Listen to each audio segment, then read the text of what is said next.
আসসালামু আলাইকুম, সবাইকে স্বাগতম জ্যোতি ফার্মিং হাউস পেজে। আজকে আমরা গরুর ভিডিও নিয়ে আলোচনা করব। গরু কীভাবে মুক্ত অবস্থা পালন করা যায়, যথেষ্ট চেষ্টা করা যায় ছোট করে খামার যারা করতে চান তাদের জন্য। আলহামদুলিল্লাহ, আমার মোটামুটি আল্লাহর রহমত দিয়ে সব কিছু মিলিয়ে ভালোভাবেই মোটামুটি খামার পরিচালনা করা যাইতেছে। সব দিক দিয়ে আল্লাহর রহমতে গরু ঠিকঠাক আছে। কিছু গরু শুকায় গেছে, কিছু গরু আজকে কৃমিনাশক করছি। আজকে এই আড়িয়াটা যেটা আমরা কৃমিনাশক করছি সকালের দিকে, আলহামদুলিল্লাহ সে এখন মোটামুটি তার আয়ত্তে ঠিকঠাক রাখা আছে। গরুর ঘর যত পরিষ্কার রাখা যায় ততই ভালো। দেখুন, হয়তো একটু আগে ও হয়তো একটু আগে ওয়াশরুম হাগা দিচ্ছে। এই যে দেখুন, গরু তার পায়খানা ত্যাগ করলো এবং আল্লাহর রহমতে গরু পরিষ্কার রাখাই হয়।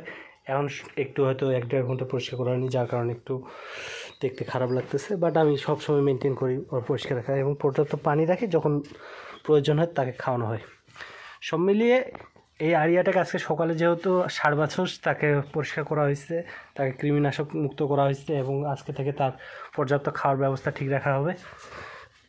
এবং এই গরুর মধ্যে এটা আপাতত বাছুর অবস্থায় আছে, এখনও হিটে আসে নাই। আলহামদুলিল্লাহ, এটা আমার 7 মাসে গাব চলতেছে। তার প্রয়োজনীয় হিসাবে আমি ক্যালসিয়াম দিতেছি মোটামুটি আল্লাহর রহমতে ভালোভাবে। এবং তার পাশাপাশি এই গরুটা গাব আছে, এটা আমার 7 মাসের গাব আছে। এটা আপনার 5 মাস পড়ছে। তার একটু চামড়ার হয়তো কিছু কারণে হয়তো জিঙ্কের ঘাটতি আছে, যার কারণে চামড়ার রঙটা পাল্টে গেছে। তবে আমি তার চিকিৎসা ব্যবস্থা নিতেছি। সব মিলিয়ে আল্লাহর রহমতে আমার খামার ভালোভাবে চলতেছে। আমি পাশাপাশি ওকে যেই কাঁচা ঘাসের খাবারটা মেনটেন করতেছি এই খামারে, এছাড়া শুকনো খড় সেটা খাওয়াই। সব মিলিয়ে ছোট করে গরিবের খামার যা বলা যায় সেই হিসাবে যেটা যাত্রা শুরু করছে। আল্লাহ সবাই আপনারা দোয়া করবেন যেন আল্লাহ আমার খামারকে বরকত দান করে। আমি খাবারের মেনটেন পাশাপাশি যেহেতু কৃমিনাশক করা হয়েছে আজকে এই 2.5 বছরটা, সেই হিসাবে আমি আজকে লিভার টনিক নিয়ে আসছি। লিভার টনিক খাওয়াইতেছি, পাশাপাশি জিঙ্ক আদার্স অন্যান্য আইটেমগুলো খাওয়ানো হইতেছে। এই যে লিভার টনিকটা একটু দাম বেশি একমি কোম্পানির, যার কারণে হইতেছে কি যেন করে। তবে এটার রেজাল্ট ভালো, যেহেতু এটা কেমিক্যাল অর্গানিক না, যার কারণে এটা যা খাবেন তাই আল্লাহর রহমতে লাগবে। সেই সুবাদে হইতেছে এটা আমার যা পড়ছে। তবে আল্লাহর রহমতে এই লিভার টনিকটা আমি দিতেছি রেগুলার, আজকে থেকে শুরু করব। আমার ওই গরুর দুটার জন্য কি যেন করে, যে 2টা গাব আছে সেই 2টার জন্য আমি জিঙ্ক নিয়ে আসছি। এর পাশাপাশি এটা ভিটামিন দেওয়া আছে। তার পাশাপাশি আছে, যেহেতু গাব গরু সেই হিসাবে তাদের ক্যালসিয়ামের ঘাটতি অনেক হবে, কারণ বাছুরের চাহিদা আছে, প্লাস আদার্স সাইডে সব কিছু মিলিয়ে তার জন্য নর্মাল ডেলিভারি সম্পূর্ণ করতে যেন তার কষ্ট নয়, সেই হিসাবের জন্য আমি এই ক্যালসিয়ামটা ইউজ করতেছি। এর পাশাপাশি হইতেছে তার জন্য আদার্স নানা রকম যেন ভিটামিনজনিত সমস্যা না হয়, তার জন্য AD3 ইউজ করতেছি।